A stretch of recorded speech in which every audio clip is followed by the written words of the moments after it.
Hello and welcome to Fibremates. My name is Gay and I'm here today with Sadie. Hello. Hi. Before we get started with our chat, I just want to acknowledge the traditional owners of the land that we're recording on, the Bunwarong people of the Kulin Nation. Did I get that right? Yeah, I think so. Yeah, The Bunwarong people of the Kulin Nation, and pay my respects to their elders past and present. I'm here with Sadie. I just said, sorry. Yeah, Sadie. Yeah. Sadie. We don't want you to try and pronounce my last name. Okay, I won't. I'm not even gonna try. Sorry, after the start we just had. Yeah, it's good. It's good. We'll leave it there.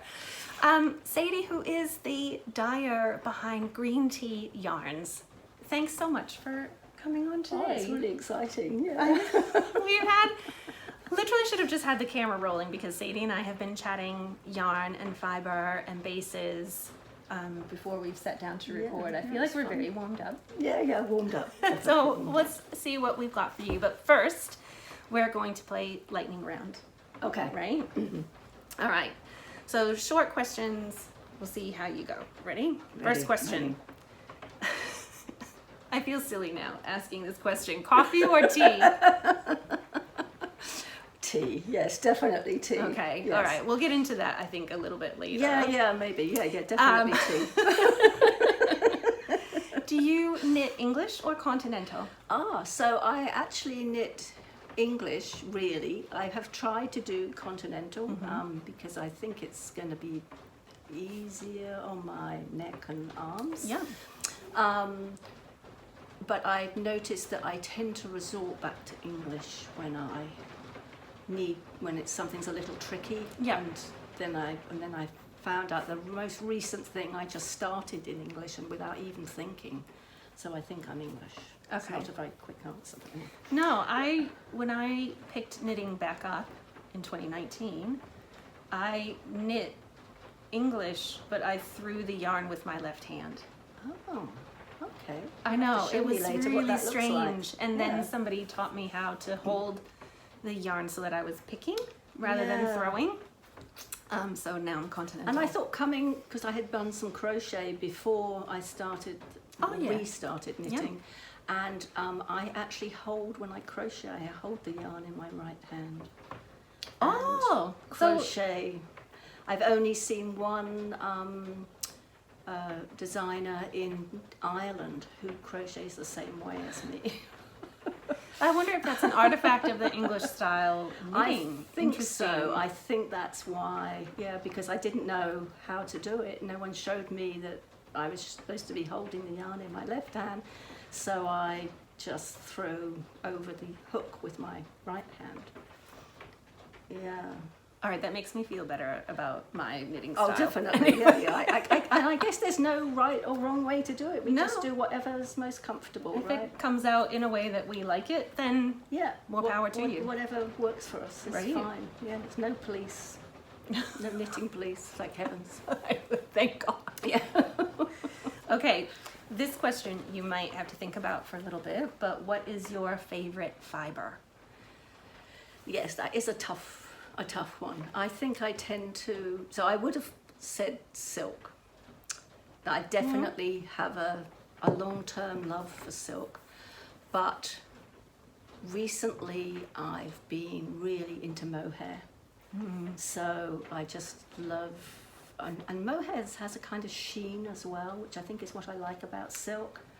So I think for winter-ish, mohair and mohair blends, or and then for summer, even then probably not pure silk. Shawls, silk, good, but I like silk blends or wool blends with silk. Yeah, so most of my bases have some element of silk in them. So I feel like the sheen is a really big.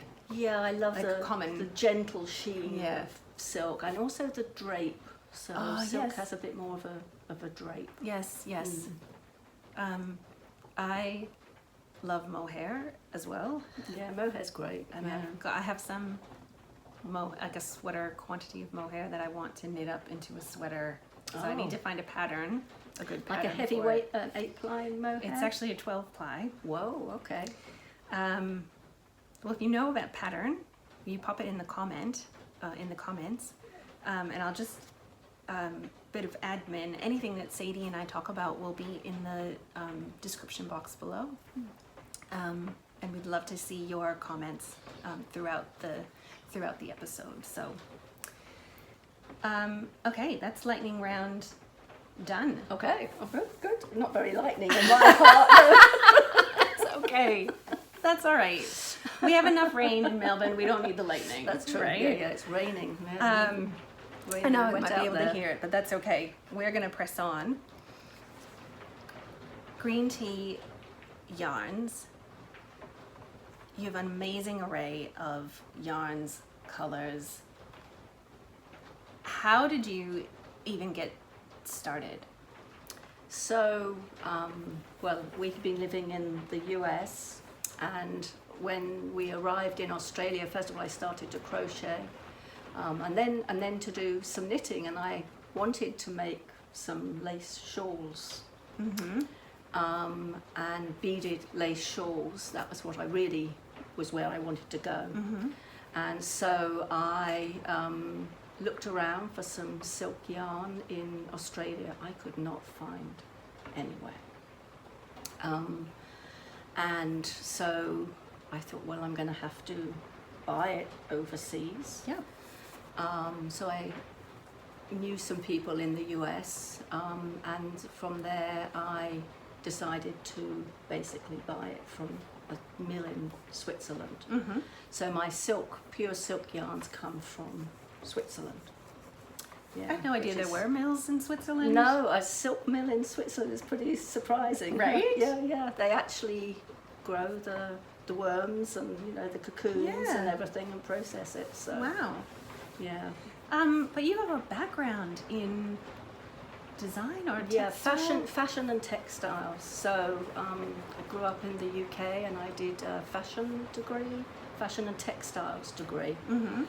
At the time, I wasn't really into knitting. My mother-in-law was a really great knitter and did some amazing, knitted all the kids' sweaters and everything. And I just felt there was no need for me to compete and do knitting then. I did dabble a little bit and make a couple of little things. So I had the sort of basics of the English style stitch down. So roll on, coming here sometime later, probably 25 years later. The thing I wanted to make was a lace shawl. That's where it started, the lace That's where shawl. it started. Oh. So when you sourced the yarn from Switzerland, then was it just all natural colors, and that's... It's all natural colours. It comes on cones.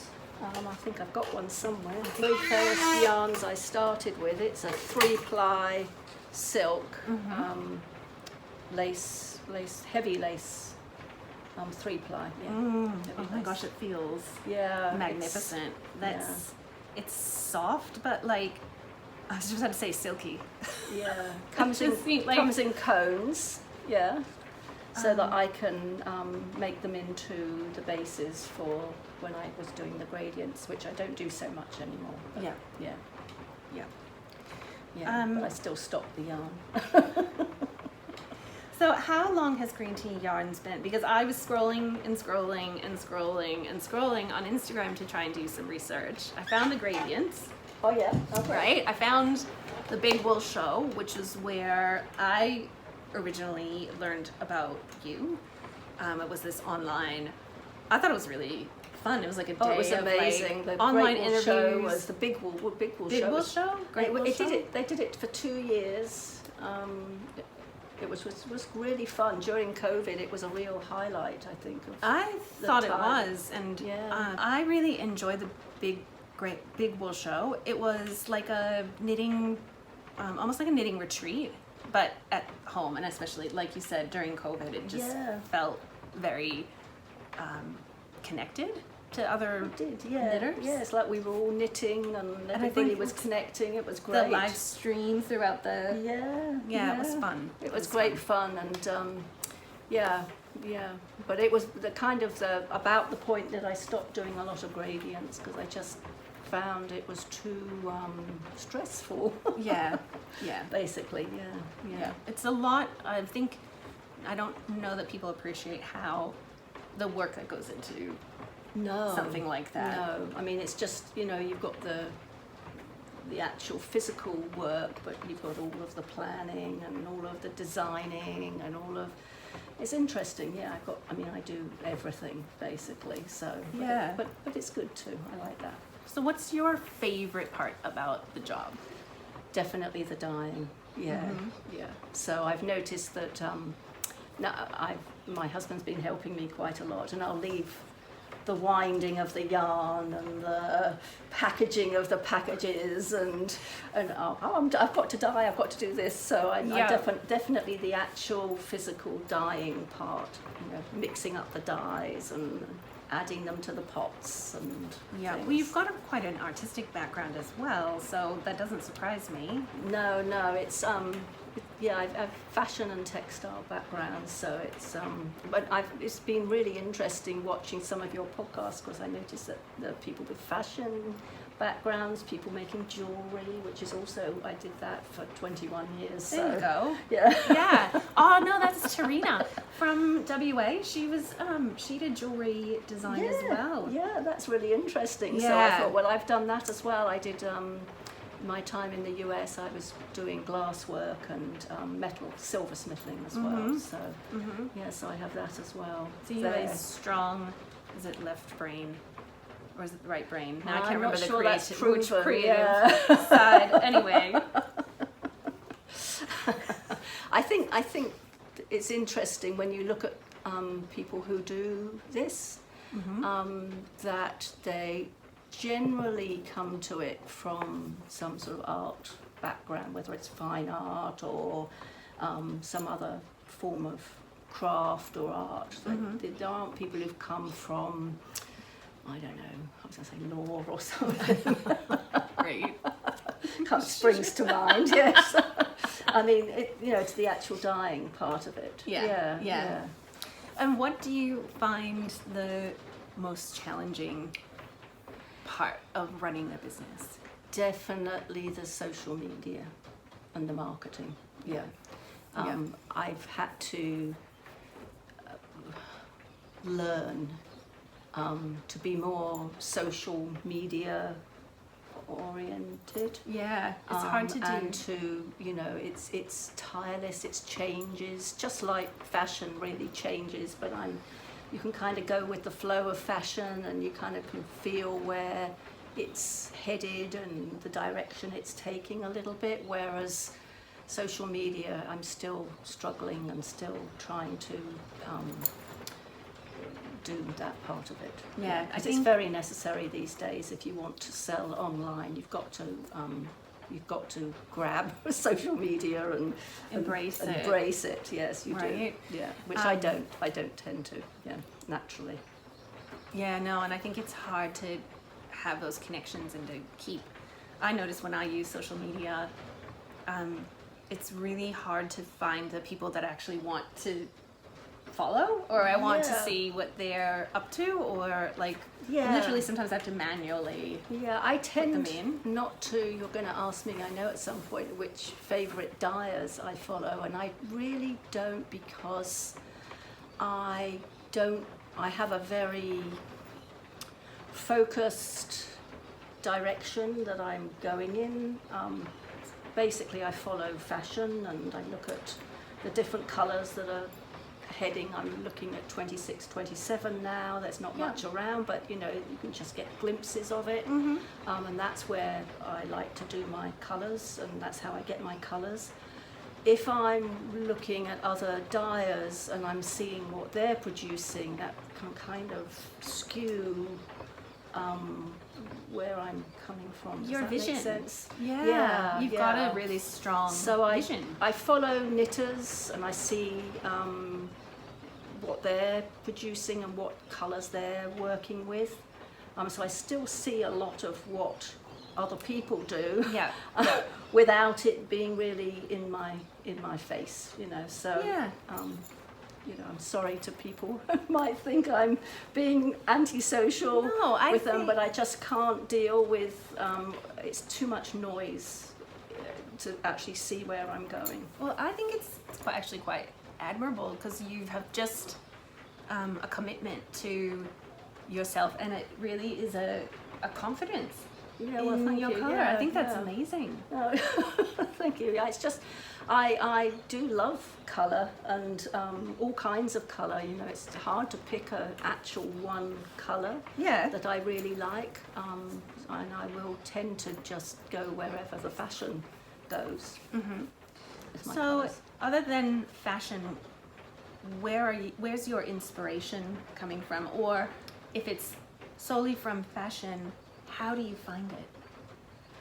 I use Pinterest a lot. So every year, there are Pantone comes out with its colours. Yes. And I used to actually know someone who worked for Pantone when I was in the UK, way Inside. back. Inside info. Well, it didn't kind of quite, but anyway, they were very secret. I mean, I think they all meet and I discuss bet. and It's come a up big deal. with their colour of the year, and it usually is a little bit. By the time it hits the public, I think it's a little bit out of date. Oh, yeah. Yeah. So sometimes there are colours that kind of catch me by surprise, that kind of come under the radar, and all of a sudden you'll see, there was about a year ago, there was a really deep green that everywhere you looked, this really deep, rich green was everywhere, and I had missed that totally. Yeah, so every now and again, if it's hit the shops, it's too late. Yeah. But I did dye some up and come up with a green, a sort of a bluey, dark, rich bluey green. But I knew that I'd already missed the boat on that. Yeah. Especially for knitting, because knitting's slow. You have to come up with the colour before anyone even really is looking for it. Yes. Yes. Because it takes so long to knit, like because a garment, there's or- time. It takes time to knit. Yeah. Because by the time yeah. you finish the garment, it could be last season's color. Exactly. Yeah. Yeah. Which is often what happens to me. I feel Mm-hmm. I've done it. I mean, I might love the colour at the time I start, but by the time I'm finished, I'm going, not so keen on it anymore. I think we've all had that experience. Because I'm so slow. I mean, it takes me a long time to make anything. So. Yeah. Yeah. Yeah. So I feel for people who are slow knitters. I appreciate what they go through. Yeah. Yeah. Yeah. And how do you keep that creative spark alive? Because I'm following what's happening on Pinterest, and go to yarn shows, and I'm seeing what people are doing there, and because it's in the terms of the fibre as well. There are shifts in what people are looking for in fibre. People generally aren't looking at silk shawls anymore. They're looking more at heavier knits, and last year I fell in love with mohair, which is a heavier, Yeah. can be a heavier Yeah. base, and it's got one of those which I really like. So I love travelling. I love nature. I love the stars, the moon, and all that sort of thing. So there's a lot of inspiration there. Yeah. And then you have to sort of merge it with the fashion as well, so it doesn't always fit. Yes. But yeah, I mean, last year when I did the pink dragon fade, going from, it just seemed right that pink was my pink year too. So Can I just say, when I was researching that, I saw the pink dragon, and I was like, wait, how did you miss that? Like, it was spectacular. yeah, it worked out really well. And this year is the phoenix, which I'm doing on the same basis, but obviously different colours. So yeah. So that's this year's. Now, what's the hardest color to dye and why? I think the ones I have the most trouble with are some of, like, there's a really nice, rich, pinky colour that you just cannot rinse out of the yarn. It just, you know, I'll do 3 rinses on something and it's still a little bit of pink in the water. And there's a turquoise colour as well. Anything with turquoise in has the same problem. And for a while, one of my kind of all-time favourite colours is a really deep, rich navy. Yes. Which I really personally like. I love navy. Yeah, and for a while the dyes I was buying, when you heated them, because you have to heat them to set the dye, the dye would split into like brown and like a dirty sort of navy.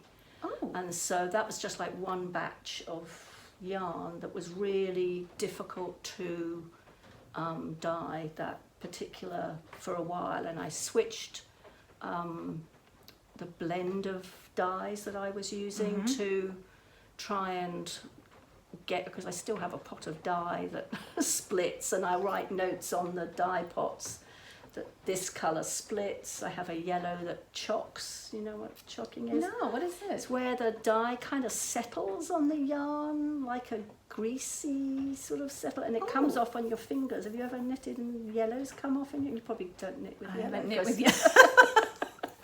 So some of the mustards and stuff can kind of come off on your hands. I've heard of It that. doesn't wash out. It's called chocking. Yeah. Interesting. I have heard of that with like more like indigo dyes. Yes, that can sometimes do that too. But yeah. Yeah. So anyway, so those are sort of technical problems that arise with the actual dyes. Yeah. So you've got to have some problem-solving skills then around that. I would have Yeah, thought. yeah, and the dyes as well can change from batch to batch. So I buy them quite big containers, and when I start a project like the Phoenix, I'm going to be buying the actual dye to dye the Phoenix up with, rather than using a half-empty pot. Yes. Because if I have to switch pots halfway through the dyeing process, it can end up just slightly different colour, which is enough to throw off, especially when you're doing a fade and trying to get a good flow. It can throw off the graduation of colour. Yes. Yeah, so I try to make sure that I start off with clean, fresh pots of dye before I start. That's a lot to think about. Yeah, Like when, it's kind of interesting, but yeah. well, I think it's interesting, I'm sure. I think it's interesting. I think you will find it interesting as well. Maybe. Well, you've got all of the color considerations. You have the material considerations, so your dyes, but then also the bases. The bases, right? Because the bases pick up dyes differently, and They do. you've got a lot of bases. How do you pick them? So I think because I'm looking at what is popular a little bit, what people are looking for, I'll switch my focus from, like silk, for instance. Although that's having a little bit of revival. I'm selling to quite a few weavers who are weaving with silk and making absolutely beautiful lace shawls. I think you had a story this woven morning shawls. of a woven, I think it was a stole. Was that in your stories this morning? Maybe yesterday? Oh, think I maybe, seen- yes. So there's a local Annabelle of... Annabelle, you've made a beautiful stole. absolutely It's gorgeous. beautiful woven. So the weavers are now using the silks. So I'm still producing the silk yarn. That's interesting. Again, it's another trend. Yeah, another trend. I think things are going a little bit heavier and a little bit chunky. There's been, I think, a lot of chunky. Yeah, so I've tried to find some really nice heavier weight yarns, whereas at one point I just had mainly 4-ply and lace. Now I'm end up with lace, 4-ply, 5-ply. I try to always have some 5-ply in stock because that's a very popular base weight. Yeah. And then now I'm going into chunkies and things for people who really like chunky weights. Should we have a look? Should we have? Yeah, okay. Can we go through some? We can go Okay. through some. Should we start with chunky? We were just talking about chunky. Yes. Because this is, when Sadie brought this out, I felt it and I was just like, oh my gosh, it's so soft. It's a single merino And silk. Yeah. Got to have silk But it's in it. not, it's a thick yarn, but it is so light. Yeah, very soft, and because I it think- has that lovely silk sheen to it as well. I don't know if you can see that on the thing now. Yeah. Because so often if you knit an object in chunky, it just can get so heavy if you're just using like 100% merino kind of Yeah, it's yarn. so quick though, and so easy to make something quickly, which I think is a real benefit, especially Yeah. for people like me who I are so know. slow. I do love a quick win project, but so- this is Very soft, huh? Yeah, so I really like that. That's one of my later, more recent bases. And then on heavier too, this is not dyed out, but last year I really fell in love with anything mohair, and this was one of my mohair new yarns last year. Mm-hmm. I love it. I love a Slightly boucle. heavier, and yeah, I love the boucle. So really nice stuff, and this one smells really sheepy as well. Yeah, you see, It does. You like the I the love sheep it. smell. Yeah, It again has that sheen. it does, which is one of the great things about mohair, and I think that's why I fell in love with the mohair. I must like sheen and things, a sheen. And I feel like there's lots of projects that have come out with that are boucle. There's some vests. I think Yeah. someone's actually designed a purse Oh, in okay. a boucle. I think this would make a great vest actually, and also it would cut down on the amount because you need such a large amount for a Oh. sweater. But if you made a vest, it would cut down and be nice and quick, wouldn't it? So yeah, Oh, that's Yeah. got me thinking. mohair. Okay, so and then I have as well. I had made I used to have a really amazing all Australian yarn from somebody that was a mixture of mohair, wool. Did it have silk in? No, it didn't have silk in. But anyway, and it was just amazing. It's called Myrtle. Ah, And beautiful stuff, and then the machine broke and they haven't been able to get started again. I had that for maybe a few years. It was pre-COVID. We mark everything with COVID. Pre-COVID. So I've been looking ever since for something similar. Not found it yet, but I did have it made overseas. Something similar to it. In fact, I discovered it. I didn't have it made. It was already in existence. But yeah. So I found something similar somewhere else. I haven't actually had a chance with all the bases. I don't get to dye everything up. is there Yeah, a so- method to how you decide what you'll dye on which base? Well, some bases are coloured themselves, so that obviously affects the colours that you dye. I've got some, I'm working on I think a lot of dyers use this base, but this is really an awesome, no silk in it, but it's the possum yarn Yes. from New Yes. Zealand, and it knits up just beautifully. That's an So exquisite yarn. yeah, and I've had to knit this neckline 5 times in total, and it's still you know, it's still held up to that treatment of doing that 5 times. Yes. So, and it just knits up so nicely. It is a really nice yarn, but it's from New Zealand, so. Yeah, that. Will So- you have any of that at Bendigo? Yes, I'm trying to get a bunch dyed up before I go. Yes, I hope. But as it's raining, the weather is really does affect how quickly I can produce things.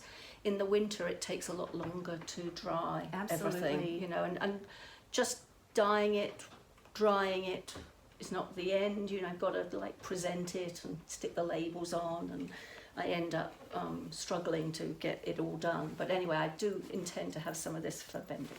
Oh, yay. Yeah. And shout out to Elizabeth at Crystal Cat Stitchery Oh, for yes, your project for bag. my project bag. Yeah, lovely love your project bag. bags. I love the bag. I have little pouches. I got one of hers in here as well. So I have like a kit of the medium-sized bag, the pouch as well to put my needles and stitch markers in. Yes. So great bags. I've got one Great of her little bags. pouches with the Liberty fabrics Oh, on it, all the yes. different fabrics. Lovely. Love that. Yeah, yeah.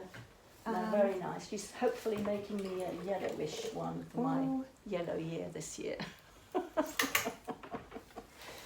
Should we talk about these yarns here? Yeah, because I thought this was interesting from a dyer's point of view. Yeah.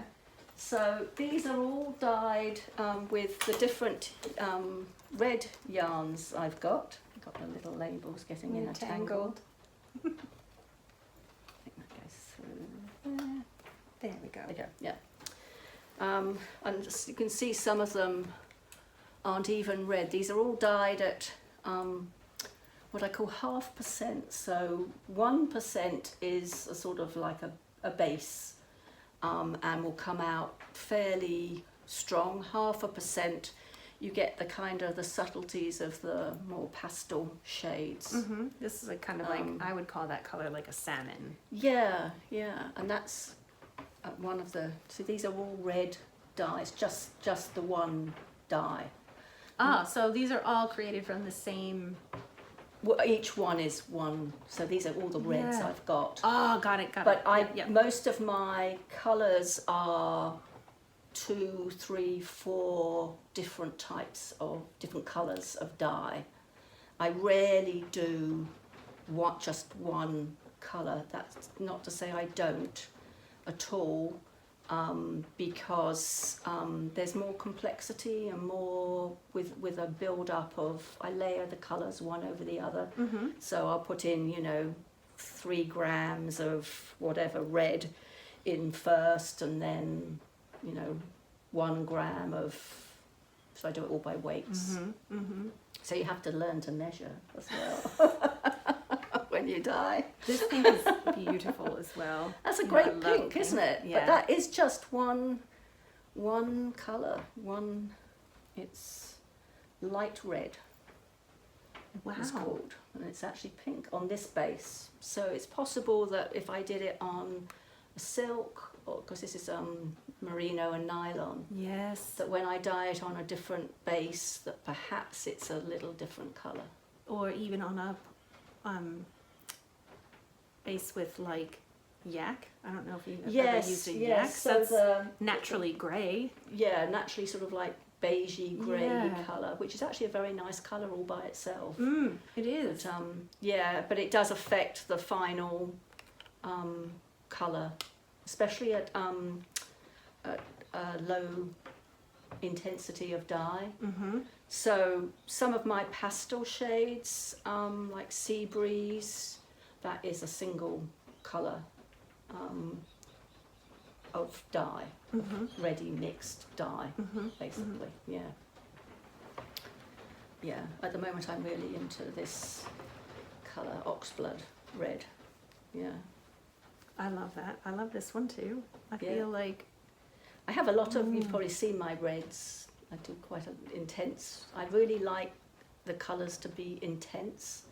So different bases have a maximum, absorbency is the wrong word, but you can only do so much dye with some of the things. Silks can take up about six grams of dye per skein, per 100 grams, which is quite intense. If I try and do that on wool, that's not going to work. So wool generally about 4. Okay. I can do a little bit more sometimes, a little 4.5 grams of dye to get the intensity of the colours. So the reds are really intense, the navy's a very intense colour. So those kinds of colours use a lot of dye. Yeah. What Yeah. about this one? So this is as a result of, I just wanted to show that you have to know what colours your base dye is going to be before you play. So, and as each pot can change slightly as well, it's a good idea to test every now and again your bases just to see what colours are coming The up. outcome will be. So the new red, this is my new red this month, and it's based on this one, this oxblood red. So you can so that's see got that in it. How that's kind of the Yeah, you base can kind of get the colour idea with that that. that's in there. And it's got other colours on top as well, over the top of it, to give that kind of tonal, which is what I really like about hand-dyed yarn. Sometimes when you see commercial yarn, it looks kind of flat. Whereas I think hand-dyed yarn has a real sort of depth and liveliness, which is what I really like about dyeing, that it actually adds dimensionality to something, to a project. Yeah. Yeah. I love all the reds. And Yeah. the pinks. And the pinks. And the pinks, yeah. Pink's a great colour. I love pink too. I had a lot of pastel pinks at one time last year. All the different pale dragon, which came out of the dyeing the dragon kit, and soft rose, tea rose is still, which is pretty much like what that's a very popular colour, tea rose. Can we talk about mohair for a little bit? Yeah. So we've Or got the mohair silk one? Yeah, that's the lace weight one. I also have which we didn't get out ahead of time, but I also got an 8-ply pure mohair one that is just wild. Oh, sorry, we have to pause there so we can get the 8-ply mohair. I'll go get it, because it's just... And here's one that it's sage. I call it sage, the yes, the base is sage. sage. But they're all named after teas. This space is so soft. Mohair, merino, and a touch of nylon. And a touch of nylon, yeah. I have almost like DK socks. Oh, I don't know. Fluffy socks. Fluffy socks. It's a riot when it's knitted up. It really is just like fluff. No mohair. It's really amazing. Yeah. Do you know off the top of your head the meterage? Is it roughly the same like in a DK? It must be about 250 because it's 200. Yeah. Yeah, it's 200 meters. So So it's fairly heavy. I love garment knitting, right? So when I touch a yarn like this or the boucle, I think of just the simplest sweater pattern. Like literally just a plain drop shoulder or a raglan or a round neck. I think with these yarns you don't want, I love stranded knitting and the way stranded, that's kind of where I'm heading. I think in terms of what I personally want to knit, but these yarns sort of demand just to be shown just the single colour, or maybe a stripe or a fade, Oh my maybe. gosh, a striped sweater in the Sadie. In the mohair. Yeah, it would be awesome, huh? So very warm, perfect for Melbourne winter. Right.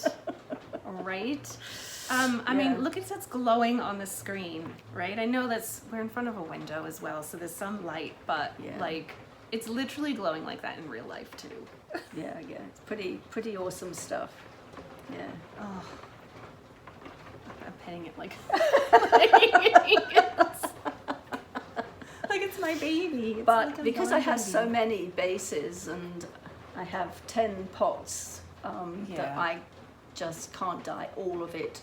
I'll go through phases of dyeing up the more sort of specialty yarns, and then I stick to dyeing up the fade sets and everything in between on jasmine, which is my main staple, which is a silk merino plied yarn. That's my main staple, and the sock yarn, so Darjeeling sock yarn. Yeah. And then my friend Jane bought last year at Bendigo the most exquisite lavender mohair silk from you. Hi, Jane. Hi, Jane. Thank you. That's nice. And this is just as beautiful. Yeah, This I blue love colour. the mohair too. So yeah, mohair's a great fibre. Probably, I mean, I originally would have said silk, but I love mohair too. So more and more, I love mohair. And I feel like, not that it's having a resurgence, but like, Yeah, it's fairly popular right now. Yeah.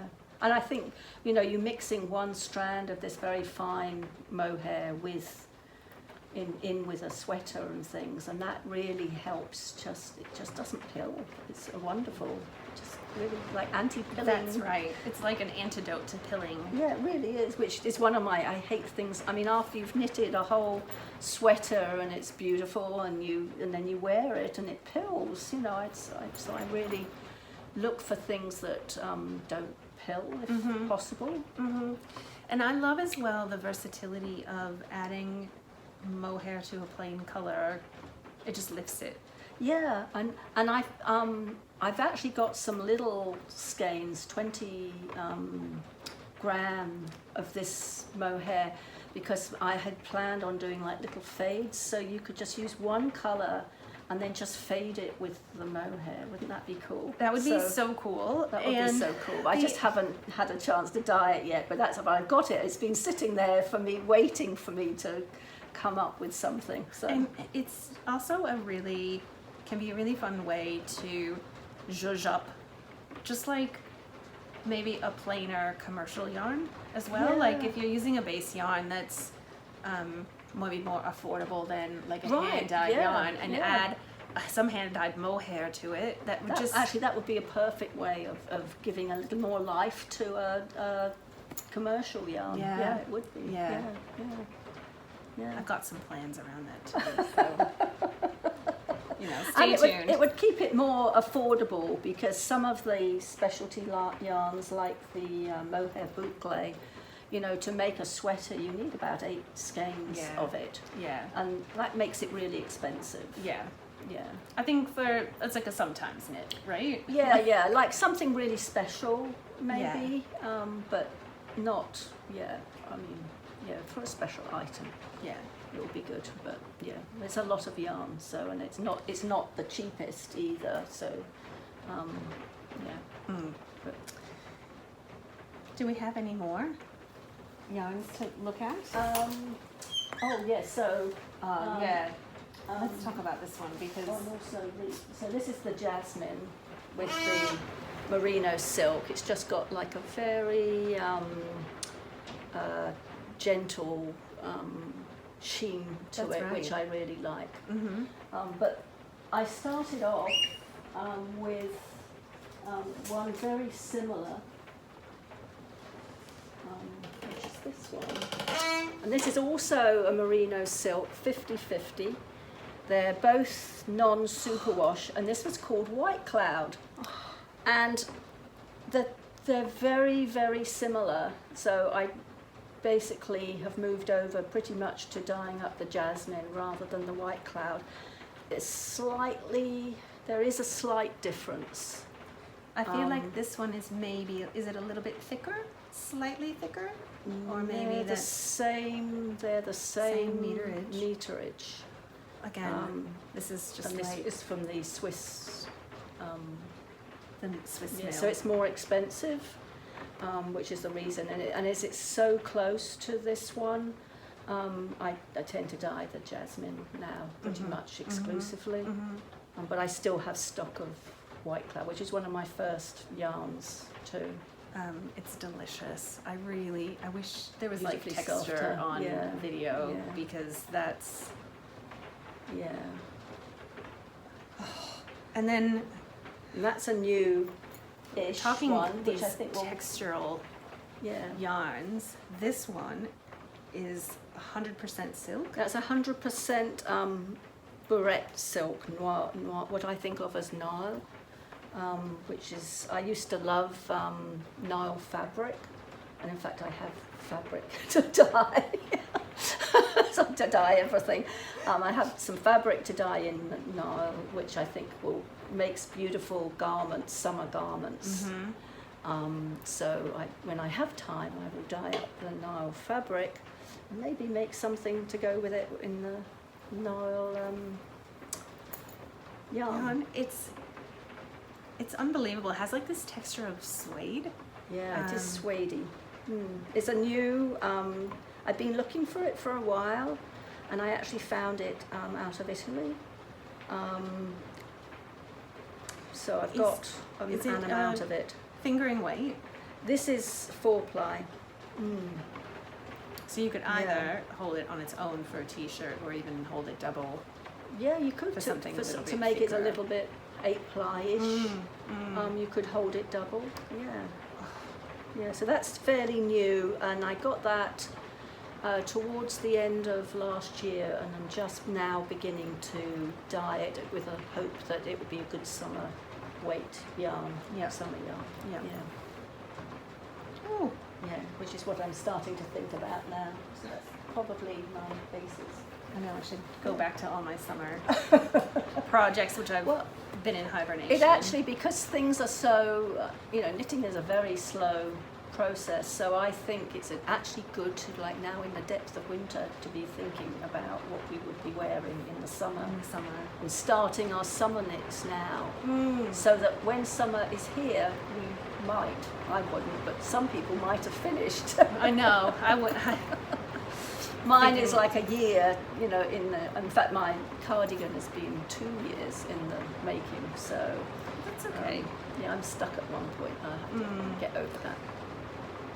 Are you thinking about your summer knits now? Maybe let us know in the comments if you've got summer knitting plans on your mind. Because now that's making me think of like going back to I'm making this t-shirt, and but it's this bright pink yarn. And on a gray day like today, it would be a real mood lifter, I think. And Right? some of the tees, I think you could probably wear over a sweater or something, so that you could just, have your nice bright summery colour over your, Over like a singlet, or a polo or something, Yeah. just your winter polo underneath, and your, right? be nice, wouldn't it? So yeah, I think there's a market for that. I feel like it. Think about that. Can we see some of your shawls? You've got these Yeah. beautiful shawls. Okay, so I started off when I first started trying to knit lace shawls. This was Sorry, one of my- trying to knit lace shawls. Look Yeah, at this. well, this is one of my first, and I used this exquisite. at Bendigo for a long time as one of my samples on the wall. So it has a little information thing. But now that my stock has changed slightly and I'm doing the fades, Yes. the distinction I make is the fades are in small skeins, whereas the gradients are in, but there's the same idea really, Yeah. just that you have lots of ends with the fades. Well, I don't know. That's part of the project. So. I've got a love-hate relationship with ends, so it's mostly hate, not a lot of love, but I do appreciate a good fade. Yeah, I think they work really well for garments, and you can more easily adapt them to making, like a garment with fades up the arms, and so Yes. they're more easily adaptable. Yes. But anyway, so this is a Boo Knits. She's a British designer, and I still really love making her shawls. She's got great designs. So the lace looks really complicated, but it's actually pretty straightforward. I feel like that is the case for a lot of Lace. lace, Yeah, because you've got lace in your sweater a little bit too. right? And Yeah. I don't consider myself like a lace knitter. But I think if you go slow, use stitch markers between repeats. Stitch markers for repeats, definitely. And actually, do you know how I came to reach out to interview you is from our mutual friend Amber. Oh, O'Brien, okay. Oh, yes. So I right? do have some amber things. So this is one of Amber's, which I love.